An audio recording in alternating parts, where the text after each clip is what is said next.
Le point commun entre le système de déclenchement de l'airbag et de la détection du mouvement par un smartphone, c'est un dispositif de détection de l'accélération et l'accéléromètre, de taille microscopique, est constitué de peignes métalliques enchevêtrés l'un dans l'autre, dont un est fixe par rapport au support, ici en bleu, et l'autre mobile par rapport au support, grâce aux deux barres flexibles qui jouent le rôle de ressort. La partie mobile joue le rôle du passager d'un bus qui serait projeté vers l'avant ou l'arrière du bus selon que celui-ci freine ou accélère selon l'axe X, et donc soumis à une accélération AX. Voyons de plus près ce qui est responsable de la détection. Les tiges de chaque peigne sont en regard l'une de l'autre, et intéressons-nous à deux tiges A et B en regard l'une de l'autre. Elles sont espacées d'environ 1 micromètre et la surface en regard d'environ 65 micromètres carrés, et séparées par un isolant qui est ici l'air. D'autre part, chaque peigne est reliée au pôle d'un générateur de tension continue. Les tiges se chargent alors de signes opposés et il apparaît un champ électrique entre elles. On reconnaît là un condensateur plan. Les deux peignes enchevêtrées constituent donc un ensemble de condensateurs plans élémentaires dont la distance petit d varie lors d'une accélération. Et l'objectif de ce cours est d'en comprendre le comportement électrique à l'origine de la détection. Déconnecté du générateur, le condensateur élémentaire précédent reste chargé avec des charges notées plus Q et moins Q portées par chacune des armatures du condensateur qui sont des tiges dans notre exemple. Il existe donc une tension grand U entre elles. Et la particularité du condensateur est que la charge condensée sur chaque armature est proportionnelle à la tension. La constante de proportionnalité notée grand C désigne la capacité du condensateur à condenser les charges sous une même tension. C'est-à-dire que la charge grand Q est d'autant plus grande avec une même tension U que la capacité du condensateur est grande. Cette capacité se mesure en farad et dans le cas d'un condensateur plan, comme ici, elle est proportionnelle à la surface en regard et inversement proportionnelle à la distance entre les deux armatures. Mais elle dépend également de la nature du milieu isolant, mesuré par sa permittivité diélectrique, notée epsilon. On retient que epsilon est une caractéristique de l'isolant. Et dans notre exemple avec l'air, en convertissant les micromètres carrés en mètres carrés par 10-6 au carré et les micromètres en mètres, on trouve une capacité très faible d'environ 6-10-16 farad. Mais la capacité de l'ensemble des condensateurs a une capacité totale d'environ 64 microfarads, faible, mais qui rejoint les capacités usuelles situées entre microfarad et picofarad. Comme on l'a vu, la tension de sortie du dispositif est proportionnelle à la charge totale portée par l'ensemble des condensateurs, soit une tension de sortie égale au rapport charge sur capacité totale. Or, la capacité de chaque condensateur varie avec la distance d, qui varie elle-même avec l'accélération. La capacité totale du dispositif varie donc aussi avec l'accélération AX. Alors la tension de sortie, qui dépend de la capacité totale, sera aussi fonction de AX.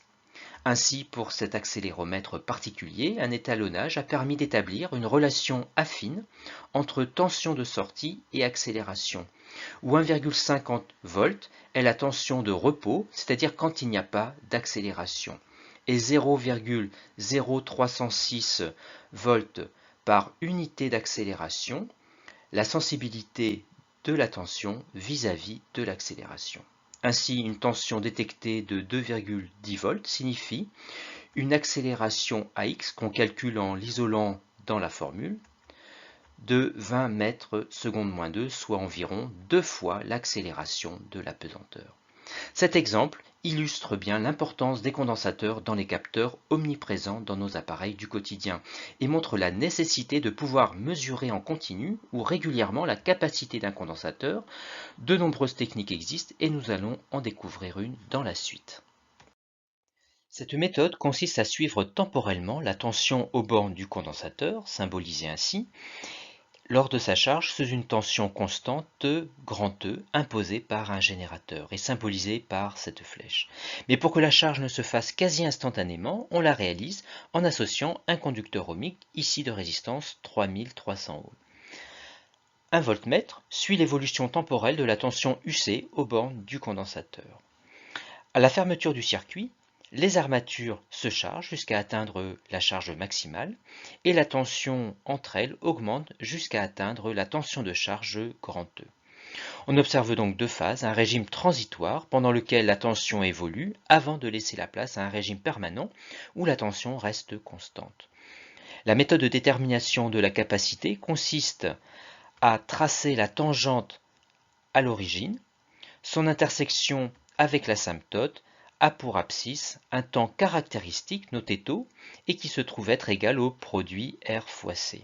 La mesure de τ, ici 16 millisecondes, permet alors d'en déduire la valeur de la capacité égale au rapport τ sur grand R en convertissant les millisecondes en secondes, soit 4,8 microfarad.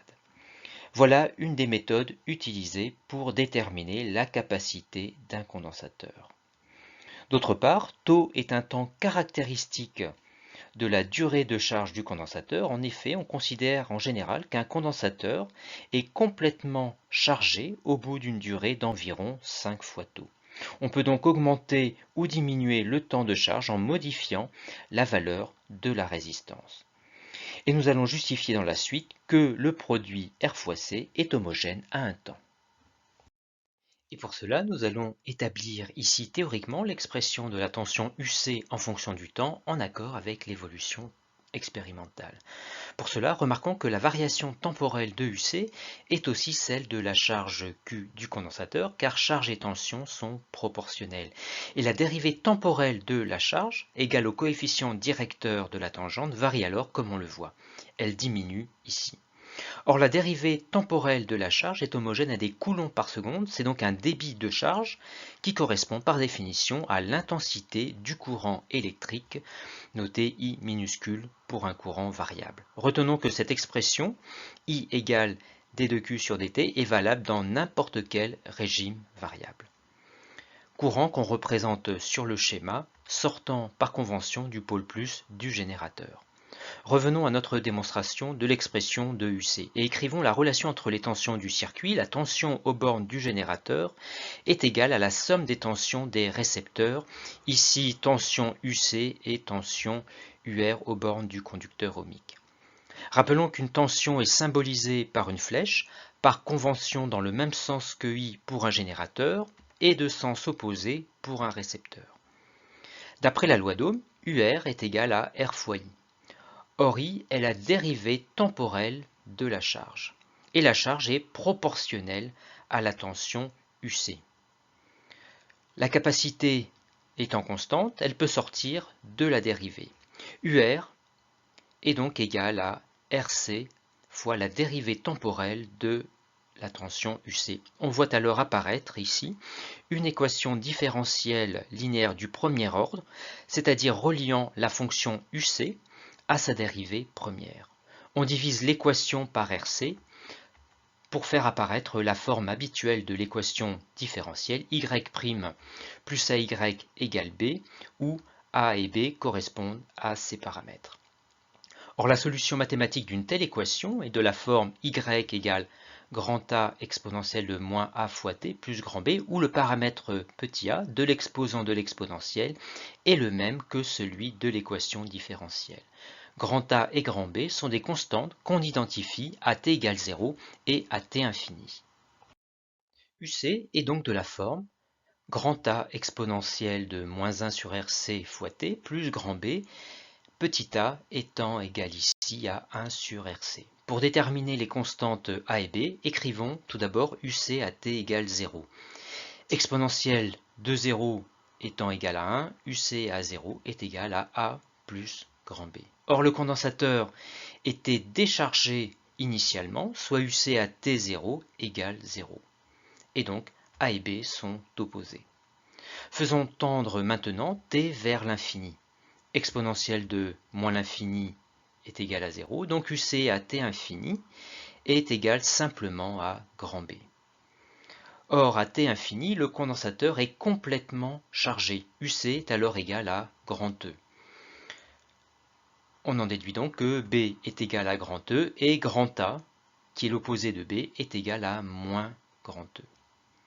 On remplace A et B par leurs expressions dans celle de UC, d'où UC est égal à moins grand E exponentielle de moins 1 sur RC fois T, plus grand E qu'on peut factoriser dans l'expression, soit E facteur de 1 moins exponentielle de moins T sur RC. Voilà l'expression de l'évolution temporelle de la tension UC, et comme l'exposant de l'exponentielle n'a pas d'unité, le rapport T sur RC n'a pas d'unité, on retrouve bien que le produit R fois C est homogène à un temps. Mais l'objectif de la démonstration est en réalité de montrer que les lois de l'électricité, loi d'Ohm, loi d'émail, alliées aux conditions initiales et finales, permettent de prévoir l'évolution temporelle d'une tension du circuit, ce qui n'est pas sans rappeler la deuxième loi de Newton pour faire de la prévision de mouvement. Et en guise d'entraînement, réinvestissons le même raisonnement pour établir l'expression temporelle de UC lors de la décharge du condensateur, cette fois-ci, et à travers le même conducteur ohmique. La somme de UC et UR est cette fois nulle en l'absence de générateur. UR est toujours égal à RI, égal aussi à RD2Q sur dt, encore égal à RC D2UC sur dt.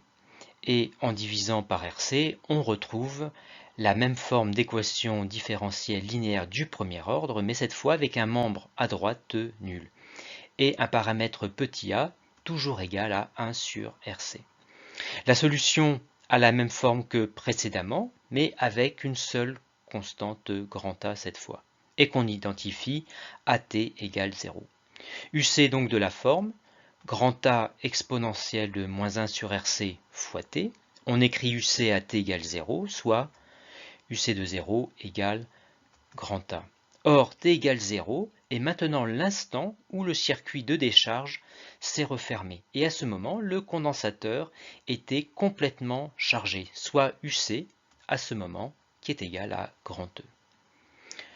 Et donc, UC est égal à grand E exponentielle de moins T sur RC. La décroissance de UC se fait donc au même rythme que lorsque UC croît lors de la charge.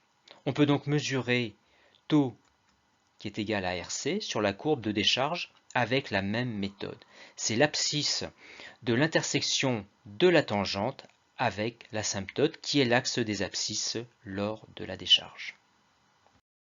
En conclusion, on retient qu'il faut savoir identifier les situations où s'accumulent des charges de signes opposés sur des surfaces en regard, comme dans certains capteurs dits capacitifs, comme dans un accéléromètre, et les associer à un condensateur dont la charge est proportionnelle à la tension entre les deux surfaces, et connaître les valeurs usuelles des capacités, le coefficient de proportionnalité entre charge et tension.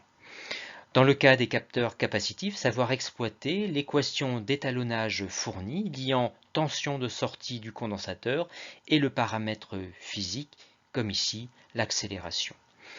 Il faut savoir établir l'équation différentielle vérifiée par la tension UC aux bornes d'un condensateur lors de sa charge et sa décharge grâce aux lois et définitions en électricité. La mettre sous la forme Y' plus AY égale B et connaître sa solution générale dont les constantes A et B sont identifiées à t égale 0 et t infini. Il faut savoir enfin exploiter graphiquement les évolutions temporelles de UC en charge et décharge pour déterminer la capacité du condensateur grâce à la mesure du temps caractéristique et taux égale R fois C.